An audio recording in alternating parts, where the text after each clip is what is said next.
But some women have even noticed the direction of his stripes in the morning, and when he comes home, the stripes of his tie are in a different direction. Some men take to dyeing the hair on their chest. Others become neurotically obsessed with their toenails.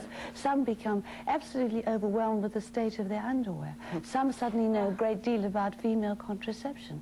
Some start going in for trendy, youthful dressing. They wear raincoats, gammon-styled haircuts, change in styles of food. One wife knew her husband was having an affair simply because she saw his eye fall on a horoscope sign in the newspaper that was unrelated to the rest of the family. That's right. Women are very good. All of a sudden, he's interested in Sagittarius. Right. Who's Sagittarius?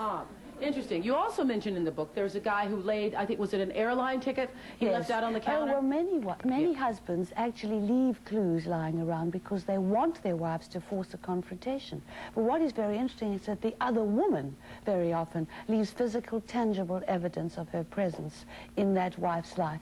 Because these days, now that so many women work, affairs are conducted in the marital home. Yeah, I had a friend who in her husband's car, found an earring in the glove compartment. Now, you know that woman left that earring in the glove compartment on purpose. Yes, absolutely. But, you see, she could always tell the man in the middle, after such an ecstatic afternoon of lovemaking, how could I remember the earring? Yes. But the wife knows exactly why the earring was left at the bottom of the bed. So the wife very often refuses to acknowledge that she's seen that, or the underwear. She's found an even worse sign. You did mention there's some you have some terrific stories in the book where the woman found underwear for years left around and denied the fact. I mean, she knows it wasn't her bra size. Right. She knew that very well.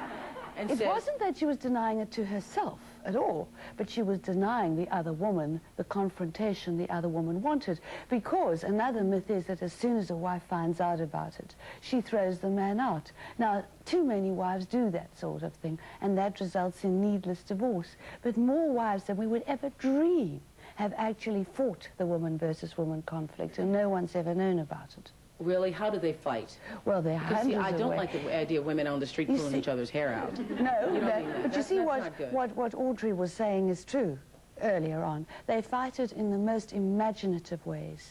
Some of them, first thing is not to panic and not to blame themselves. And the second thing is not to attack the other woman to the husband because he'll defend the other woman, but always to put it in terms of what is best for the man.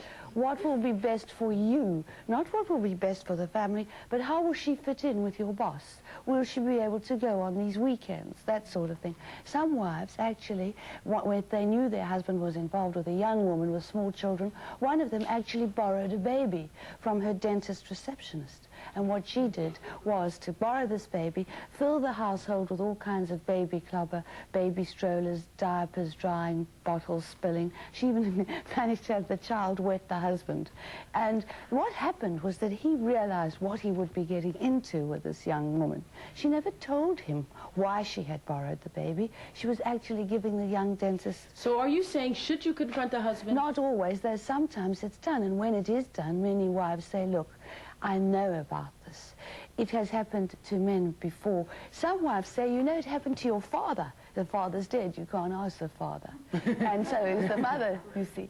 And some of them do confront the husbands, and some even suggest that they go away with the other woman because they know that a dose of reality will go a long, long way to injecting a little bit of sanity. Women say, look, he's lost all his senses. I didn't see why I should lose all of mine.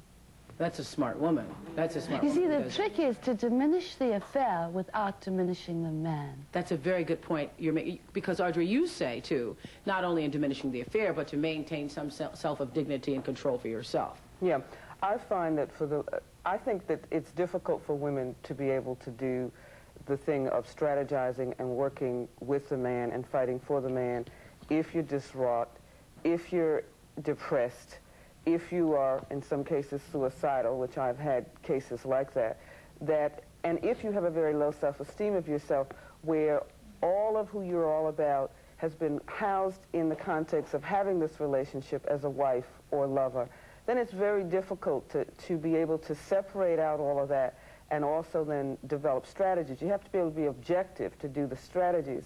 And most of the time, you're busy reacting and being emotional. And that's where women get caught. You have been nodding the whole time.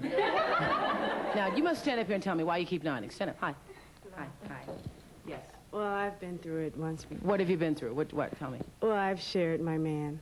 Did you know you were sharing? Yes, I did. Did you want to share? No. What happened? Tell me. Well, she got him, but I was glad. I didn't want him afterwards. Oh, really? Yeah, Now, what happened that she got him? You were married, you were not married, or were you just dating? Yeah, we were just dating. Mm-hmm. And what happened? Well, I think he wanted her anyway in the first place. I knew that I was sharing him in the beginning, so I just backed out. I said, forget it, it's not worth it. Okay. There's somebody that said thank you. Thank you. Why did you say thank you? Stand up here. Hi. I just felt that it's nothing that you can do, okay? You can't stop a man from making love to another woman. Like she said, why not? Because he's going to do what he wants to anyway. Okay, I tell you what, we're going to take a break. Callers, again, our number is 591-9000. We'll be back to take your phone calls, talk about man sharing in a moment.